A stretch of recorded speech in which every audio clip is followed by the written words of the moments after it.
Welcome to the Hispanic Serving Institution STEM Hub Summer Webinar Series. We would like to take a few minutes to welcome you and to introduce ourselves. I am Martha Desmond. I am Delia Valles. We are both STEM faculty at New Mexico State University and on the STEM Hub leadership team. We hope you find this webinar series helpful in your pursuit of NSF funding. Thank you.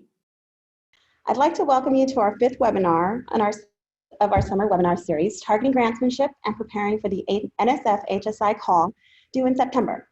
Today's topic is Key Personnel and Letters of Commitment. We have over 300 participants from across the country registered for today's webinar. A bit of housekeeping before we get started. This webinar will last 1 hour.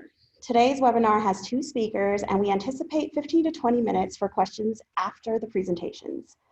All questions related to today's topic must be submitted in writing via the Q&A box. We ask that you help us manage questions by submitting your technical questions related to Zoom and other technical issues to the chat box.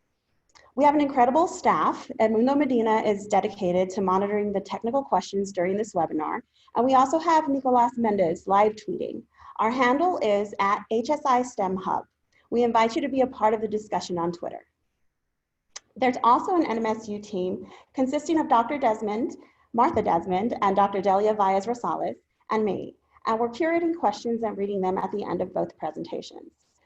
We may not have enough time to answer all questions, but we will address what we can in the time allotted, and we'll post answers to questions online at hsistemhub.org. Webinars are being recorded, and all recordings will be posted on the website. All materials and recordings will be available to the members of the HSI STEM Professionals Network. Please join the network for access to these materials. Pardon me, I just lost my screen. Okay. Please join the network for access to these materials and announcement for these postings. There is no membership fee. You can join at hsistemhub.org/join/. At the end of the presentations, you should also receive an email with a short survey monkey from Dr. Christine Velez, and we'd greatly appreciate if you could immediately fill it out. It gives me great pleasure to introduce our speakers this afternoon. Martha Desmond is a Regents Professor in Fish and Wildlife and Conservation Ecology at New Mexico State University, where she has been for 20 years. Her specialty is avian ecology. She studies birds. She also has tremendous experience working with faculty and students across HSIs to promote student success and career development in natural resource fields. Our second speaker is Dr. Delia Valles Rosales. She's an associate professor in the Department of Industrial Engineering at New Mexico State University. She has been the PI of grants from NSF, USDA, SCERP, and General Motors. Her research uses nature to inspire the development of innovative manufacturing processes, new processes of biomass utilization, models and algorithms for system optimization in agriculture, education, and manufacturing. Her research and funded projects have impacted several students from STEM disciplines. We will start with Dr. Desmond, and after 20 minutes, we'll move to Dr. Valles. I'll show a sign indicating 5 and 1 minute left. Both Dr. Desmond and Dr. Valles, welcome, and thank you for joining us this afternoon. Excellent. Thank you so much, Margie. So let me get this set up. So this afternoon, let's get this. We're going to be talking about a subject which is key personnel and letters of commitment. So how do you develop your team and how do you document your collaboration?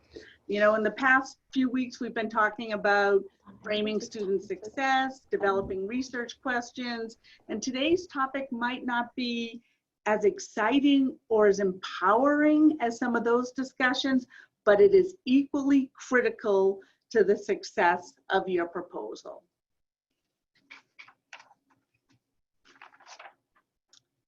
So what I'm going to do today is start by reviewing the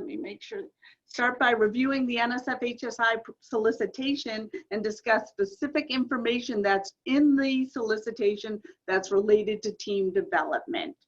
And once we've done that, we're going to reflect in general on what makes an effective team and, you know, how you pull that team together. So let's start. I'm getting,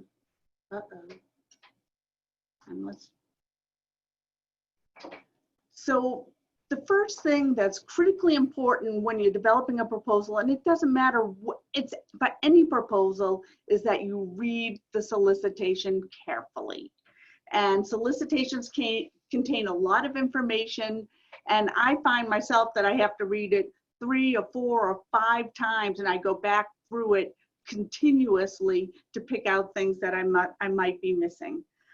Proposal solicitations contain a lot of information that's really important in terms of the success of your proposal. So if you just look at the synopsis here, it's for the NSF HSI program, which is what we'll use as an example. It, you know, seeks to enhance the quality of undergraduate STEM education at HSIs and to increase the retention and graduation rates of undergraduate students pursuing degrees in science, technology, engineering, and mathematics at Hispanic serving institutions. In addition, the HSI program seeks to build capacity in undergraduate STEM education at HSIs that typically do not receive high levels of grant funding, NSF funding.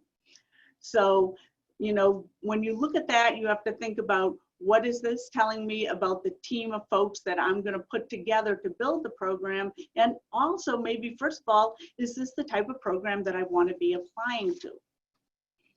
And if you dig a little deeper, you'll see that there are 2 tracks in this. One is building capacity, and the other is, well, the building capacity is for $2.5 million up to 5 years.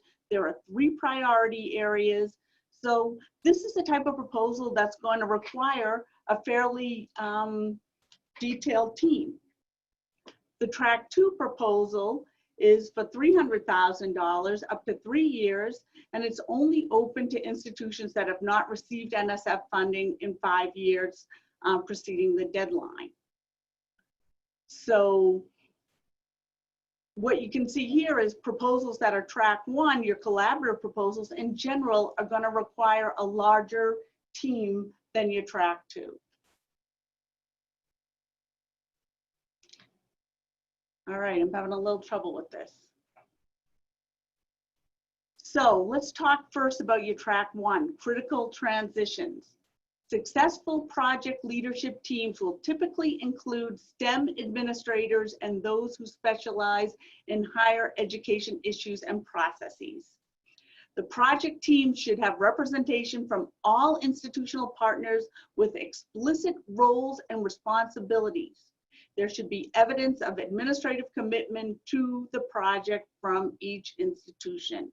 So if you're going to go this route, you really need to include an administrator on your team, and also someone who specializes in STEM education. Dr. Desmond, yes. I'm sorry to interrupt you. Can you please use the presentation mode in your presentation? Oh, I am so sorry. Thank you. That's why it wasn't working. I think we had this issue before. I apologize for that. Yes, thank you. Okay. So track 1, innovative cross-sector partnerships. This priority area supports mutually beneficial partnerships that yield benefits to society, enhance the capacity for research at partner institutions, and facilitate cross-sector knowledge generation and transfer.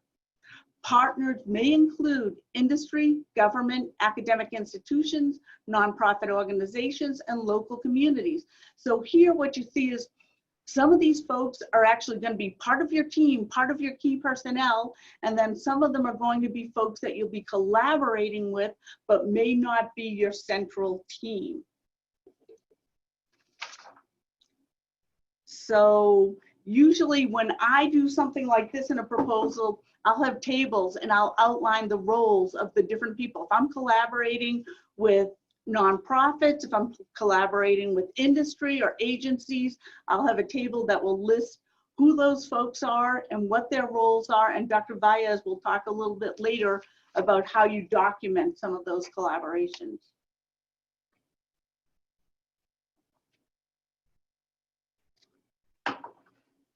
In track 1 for teaching and learning in STEM, this priority area supports projects that enhance understanding of how students learn STEM topics and how faculty adopt culturally relevant instruction approaches in STEM.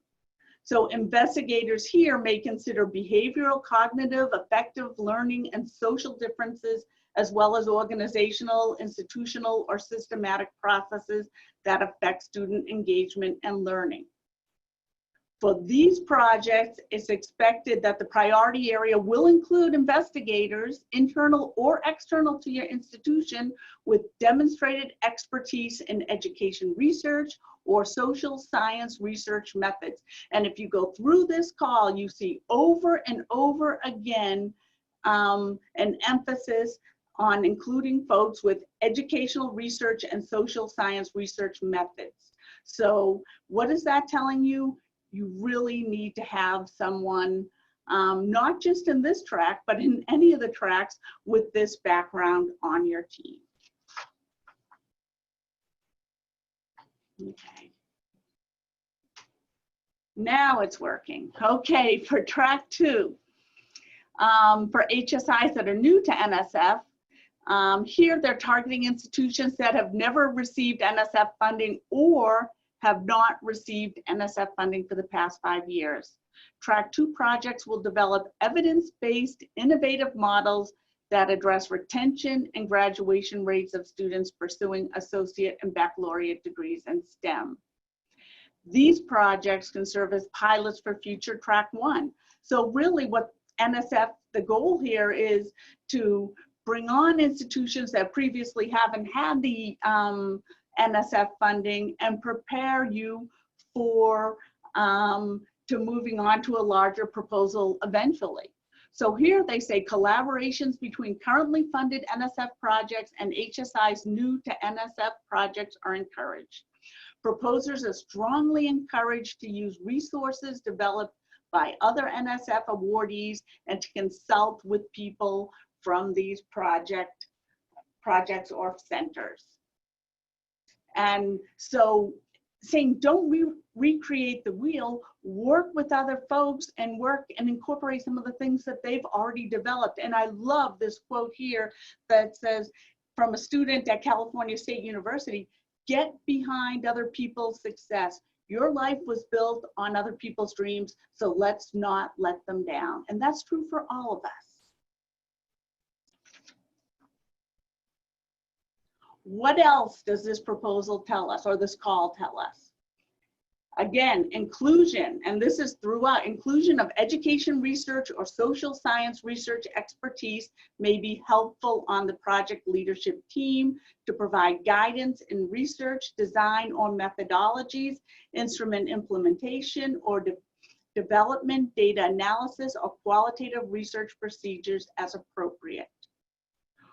All proposals must include a project evaluation plan that describes the mechanisms that will be employed to assess success, indicating how the resulting evidence will be employed for project improvement purposes. The evaluation team must be led by an expert independent evaluator or evaluation team. This is external to your team, but in a sense, it's an important part of your proposal, and you have got to have an expert evaluator. And in fact, we'll have a webinar next month that will be devoted entirely just to this subject.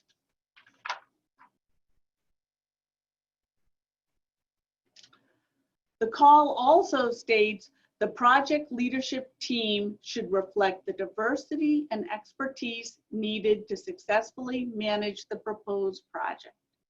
The project leadership team must include a STEM faculty member currently teaching in one of the STEM disciplines. Must include.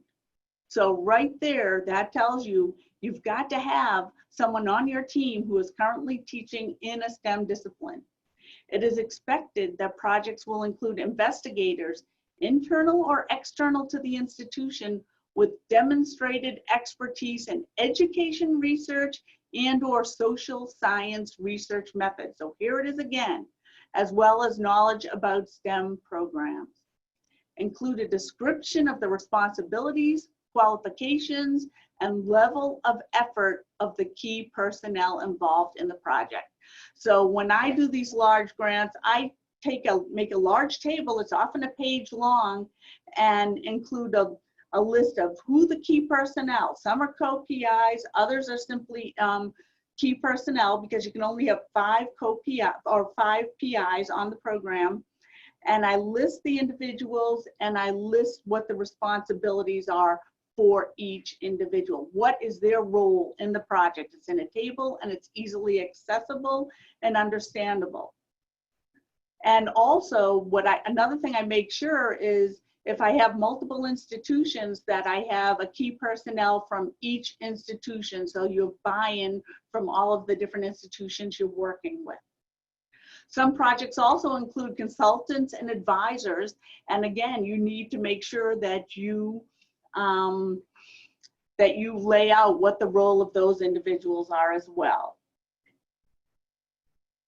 And in addition to saying here are the roles, they want details. So want to know among your team, what are the project activities going to be? How are you going to communicate? And how is that project overall going to be managed? And so having that management plan that outlines how your key personnel and co-PIs are going to work together is extremely important.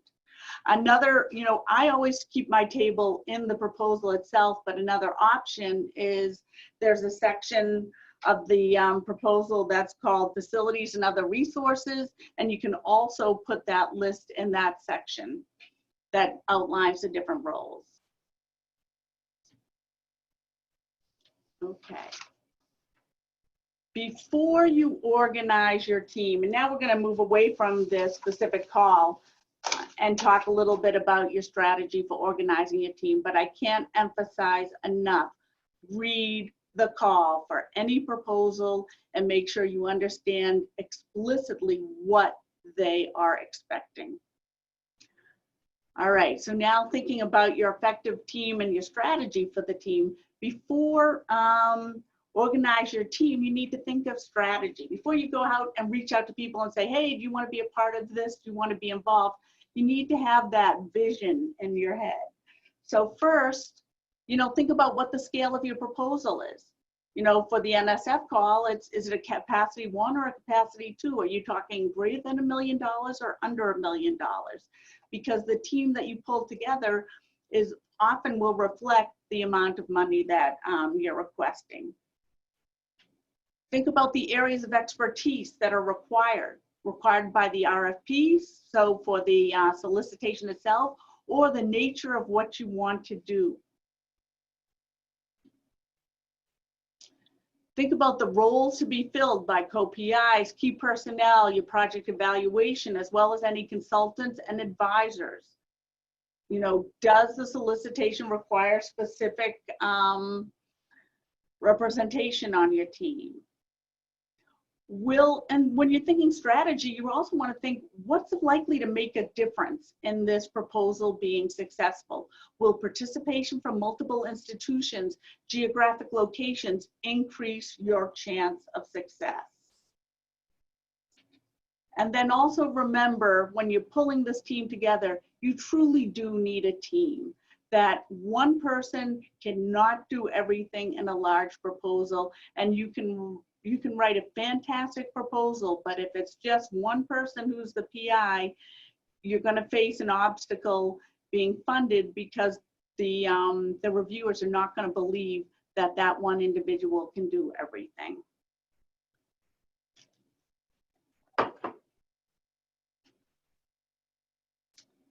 And I love this quote here from Rosalind Carter, who says, a leader takes people where they want to go. A great leader takes people where they don't necessarily want to go, but ought to be. And what we need to think is that our proposals influence the lives and the futures of our students. We need to think about what is best for them and from the perspective of the student, and not from our perspective of what would be the funnest type of a project to work on. And so it's really important, you know, when we're working on these proposals, we're passionate about these proposals, and they do a lot of really important things, but it's important to kind of step outside of that comfort zone and think, who am I going to pull together to address these important issues? And some of them may be issues that you're not entirely yourself comfortable with. So you reach out and you find the right people to include on your team to make that happen.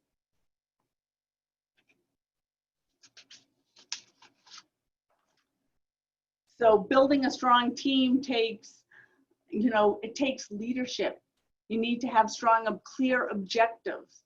The individuals on your team need to have clear roles. You need to have open communication among your team members and cooperation. Teams might be 3 or 4 people. Sometimes they're as big as 5, 6, 7, or 8 people. And one of the things that's important is every person who's part of that team is an individual, and they have an authentic voice, and that voice needs to be heard. You want to develop a team that's collaborative, and then you want to constantly be monitoring and reviewing what you're doing to improve your success.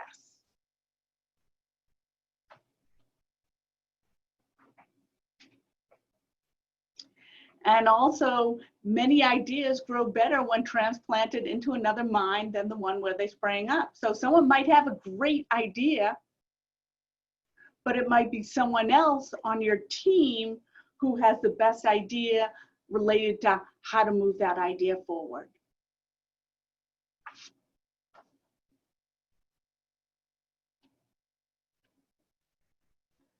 So some just personal thoughts on team development.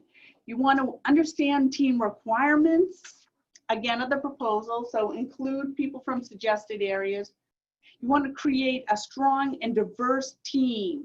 And by that, I mean, you want to include people from, or individuals from different areas, okay, but also from different stages of their careers.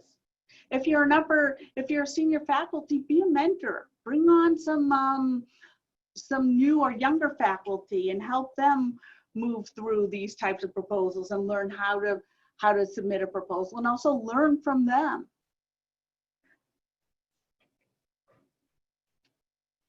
Bring on people you trust, respect, and work well with.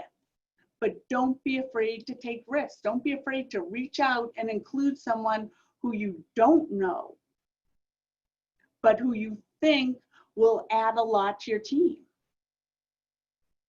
Also realize that teamwork takes time and effort. You can pull a group together and it can be a fantastic group, but it takes a lot of effort for that team to work together and to learn to function as a team. And you have to be able and willing to put time into that.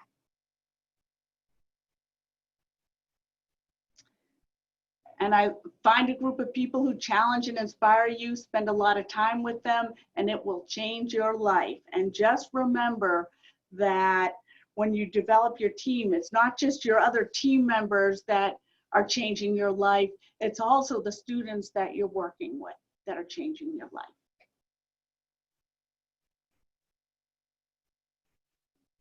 And for those of us who are senior faculty, I also love this quote, and that is, "It is amazing what you can accomplish if you do not care who gets the credit."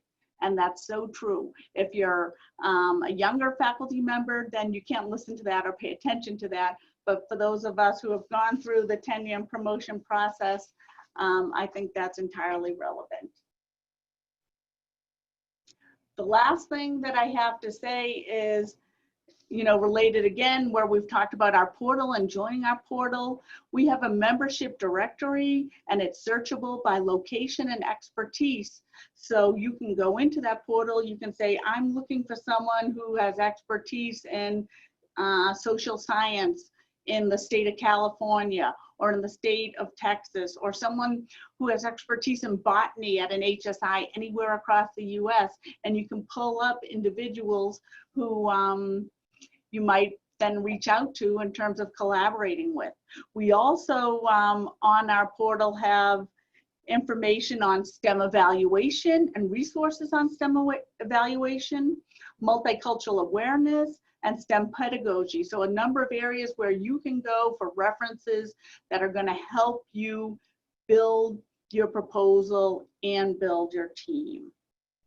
So if you haven't signed up for our portal already, I strongly encourage you to do that. And with that, I'm going to go ahead and stop sharing and let Dr. Valles come on board. Thank you for that presentation, Dr. Desmond. While Dr. Valles gets set up, I just want to remind everybody we are taking Q&A questions, content-related questions in the Q&A box, and the technical questions should be submitted through the chat box. That'll help us manage our questions on our end and make sure we get them all answered. It was really valuable information that Dr. Desmond shared with us, and we want to thank you again for sharing that with us. Dr. Valles has some more to share with us, so take it away. Okay, I just need to make sure that I have the presentation mode set up, and then that everybody can see my presentation. Let me see. I need technical assistance. So let me just make sure that I select here, I go here, and then oh yeah, I see it, it's in the very bottom. Mm-hmm. Right there. I appreciate it, thank you. We have Edmundo, and I will definitely have a lot of problems if Edmundo doesn't help us. I really appreciate, Edmundo, your support. So we are going to continue with this presentation this afternoon. As Dr. Marta Desmond mentioned about it is really important that this information, it might not be that excited compared to the previous webinars that we have in place. However, today is extremely important information that you need to be extremely careful about it. So the letters of commitment, specifically, there's a very critical statement in the NSF proposal award policies and procedures guide. And normally everybody knows this as PAPPG, and it tells you exactly what to do with the letters of commitment. There's also, I will be discussing about the HSI call for proposals and what they say about the letters of commitment. And I want to come up with some examples about where do you need commitment and where you need the letters, and one letter sample that I have for you. Just to recall the PAPPG, and for those of you who don't have experience submitting grants, you have to be very aware of this. This document will be also posted in our portal, but you can easily find it in the NSF website. Everybody that is writing an NSF proposal, no matter what program is from, they use this PAPPG document. It's a guide that will tell you exactly what to do. And now, you know, it is very interesting that NSF, and you notice in here in my source of information, it came out from in 2019. This is the newest and the latest edition of this document. And they started providing more information in the PAPPG than they used to have before. And it tells you exactly what they want to see in the letter. And the letters should say specifically if the proposal submitted by this person, so you have to put in there the name of the principal investigator, the title of your proposal, and if it is selected for funding, it is my intent to collaborate and or commit resources as detailed in the project description or in the facilities, equipment, and other resources. So there are two places in here to locate those information about who's collaborating with you and the commitment they are doing. One of them is in the proposal description, and the other one is in the facilities, equipment, and other resources section. This documentation of collaborative arrangements of significance of the proposal should be reflected in the letters of collaboration. So there are two things. One of them is you describe it in your proposal or in the section of equipment, and either way, this collaboration, the description of the commitment of the collaboration has to be included in the letter. And from now, for those of you who don't have experience with this PAPPG, chapter 2 is what you have to check. Chapter 2, see section 2, and there are many sections within chapter 2 that you have to read and be familiar with that. If you plan to submit a proposal through this proposal, call for proposals for HSI, you need to start reading this document and start getting familiar, because you will find a lot of answers to your questions. So when you receive those letters of commitment, you have to make sure that you cite those letters within either your proposal description and or in your facilities and equipment. You have to make sure you cite them in there and include the letters and cite them in your document. Specifically, the HSI call for proposals, they have a very simple, very specific line in there. Why they don't include that much information about this? Because they know that you need to check in advance another document, the one I said that is called PAPPG. So there are two documents that you have to read when you submit a proposal. The call for proposal that is for HSI, and the other one is your guide. So in the HSI call for proposal, it specifically say the letters of support, the document, you include the letters of commitment, thinking that the letter of commitment is a letter of support that document what is being committed. Although they call it letters of support, but they are essentially letters of commitment. You include all the commitments in there that are of significance of your project. Be aware of the following: letters that merely endorse the project or offer non-specific support for project activities should not be included in the proposal. And the proposal might be returned without review if general support letters are included. Be aware of that. So don't get just a letter from somebody or a collaborator or an industrial partner that say, yeah, we are in support of this proposal. There's no such a thing like that. You have to be very specific about how this industry, how this person, how this advisory committee members, they are committing with you. You have to be very specific in there. And like I mentioned, there's already a format for that. So in the chapter 2, like I said, this is something that you have to be very aware of. Chapter 2. It is called special information and supplementary documentation. They also talk about the letters of support. Remember, they are not letters of support exactly, they are letters of commitment, but they've been thinking about letters of support, but letters of support are essentially the letters of commitment. So think about it that way. While letters of collaboration are permitted unless required by a specific program solicitation, letters of support per se should not be submitted as they are not the standard component of an NSF proposal. Be aware of that. If you call a letter of support, make sure that the support is a commitment. But if it, like I mentioned before, if it is just a letter of support saying, oh, your proposal looks nice, your proposal, this project could be fantastic. No. There's no such a thing like that. So there's one more thing in here. It is a letter of support submitted in response to a program solicitation requirement must be unique to the specific proposal submitted and cannot be altered without the author's explicit prior approval. Proposals that contain letters of support not authorized by the program solicitation may be returned without review. That said, if you have any doubts about your letter or the commitment you are making with an advisory board, with an evaluator, with another professor from another university, from another department, although we are discussing those things right now, we highly encourage you to get in touch with the program officer, and we are going to provide the contact of the program officer in a little bit.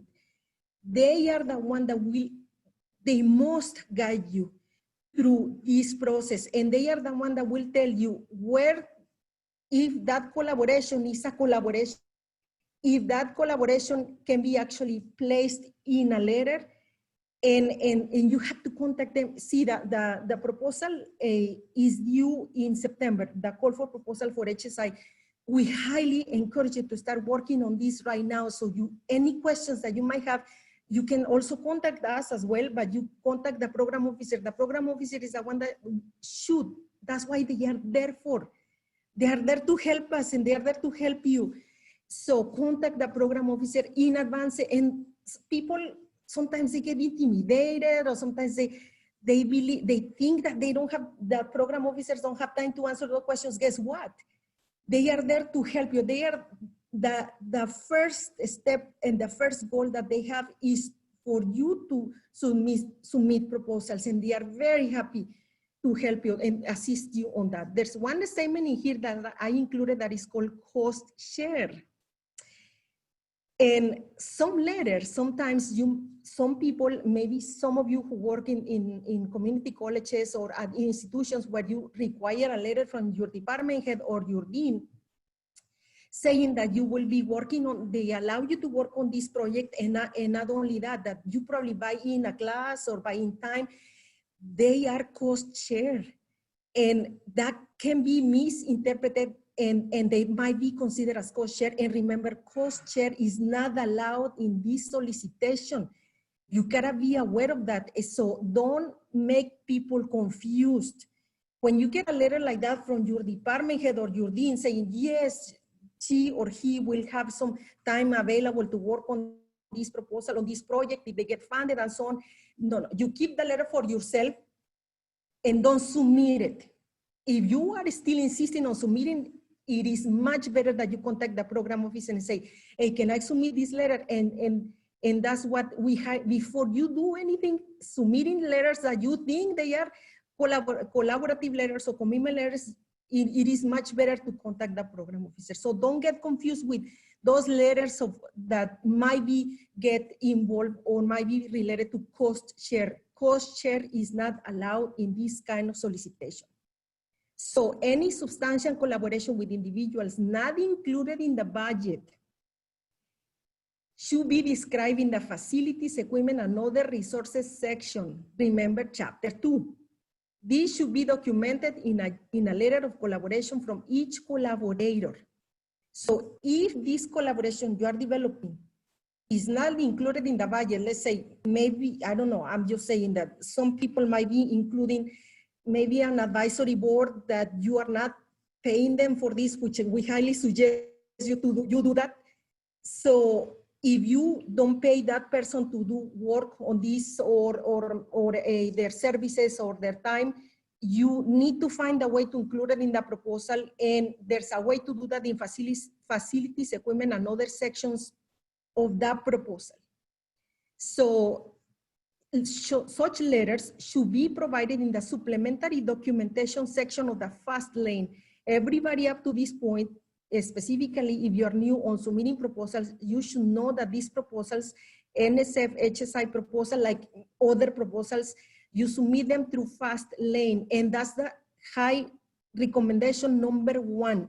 You use FAST lane to submit your proposals because it's very clear in their different sections where it clearly says submit your supplementary documentation, and that's where you submit the supplementary documentation. The reason I put in here this statement is coming directly from the this one is coming from the NSF HSI document. It talks about something that is giving you a clue that when you have collaborators, it is highly recommended to get a letter of commitment from those collaborators. And specifically collaborators that are not included in the proposal, in the regular proposal description, but they are critical for you to have them in there. It is much better to include them in somewhere, and that somewhere is in facilities, equipment, and other resources. That's where you include these collaborations. And for instance, proposals should include an aggregated description of the internal and external resources, because many times you do these collaborations because you need resources, both physical and personnel. And if you don't put them in the budget, certainly sometimes there are offices, let's say an NMSU, where they provide actually a student development training courses and you don't pay them to do that, but you want your students to take those training courses, but I need a letter of commitment that they are going to take care of my students. Those are the kind of things where you don't put them in your proposal as part of the budget, but you include them in the facilities, equipment, and other resources, and you include a letter from them that they are committing to work with you on training your student on any specific things. For instance, at NMSU, we have a student learning center where the students take training courses for critical thinking, learning skills, reading skills, and so on. But those are the things that are already existing at your university, and you want their commitment to be part of it. Although sometimes you want to include them in your budget because there's depending on the level of collaboration you are looking for. If you want something very specific for them, you need to talk to them and negotiate this in advance so you can determine the level of collaboration. And the level of collaboration, it can be, like I said, if it is a level of collaboration that requires them to do something specific for you, you gotta include them in the project description. However, if the level of collaboration is just to use their training courses that they are providing to students at their own time, and then you still need their commitment that they will take your students when you do that. So, where do I need commitment? Again, and this is just to remind you, in the NSF-HSI document, there are 2 things that you have to fulfill. And these 2 things have been described so far from webinar number 1 until today, and it will be described until the end of the series of webinars. The thing number 1 is intellectual merit, and the thing number 2 is the broader impacts. These 2 have to be very clear and clearly developed in your proposal description. And the review panel, for those of you who have been reviewing proposals, like I did review, not for HSI, but for, I cannot tell you for what, by the way, for what programs, but I highly suggest that you contact the program officer to express your interest in reviewing proposals, and they will take you. They certainly are happy to take people, and for many reasons. And one of them is for you to learn how the proposal process works, how the review proposal works. And you learn a lot by doing that. Although it's an intense process, but you learn how to do that. So when the reviewers check your proposal, they review basically 5 things. And I actually took this text directly from the NSF HSI document. And the thing number 1 they review is the advancing the knowledge and understanding what your proposal is about. Thank you, Martin. And the second thing is your broader impacts. However, they also want to see if your proposal is creative, original, and you potentially transformative concepts. They also want to know if your proposal is well organized and well sounded rational and so on, other things. They also want to see how qualified is the PI, the team, and the other people collaborating with them. But guess what? There's one more thing here that it is like right there, giving you an idea where you will collaborate with other people, and how you will collaborate with them is by provide the resources. And resources, I'm talking about people, or I'm talking about physical resources. And you need to see if you have those resources either at your own institutions, or if you are going to use another institutions like a national laboratory or an industry partner to do that. You have to make sure that you are going to show in your proposal that you carry out the proposed activities. And how, yeah, I need to collaborate maybe with Sandia Labs or Los Alamos or other institutions in order to carry out your activities. Guess what? That's how you will be getting your letters of commitment. In the track 2, although track 1 is the one that is building capacity, most likely you will be needing get letters of collaboration. But in the track 2, for those of universities that are very new on that, you have to make sure that you are looking for collaborators in here. So collaborators are very critical point in here, and these collaborators, like I said, depending on the level of collaboration, you put them in your proposal description, or they go in the equipment and section.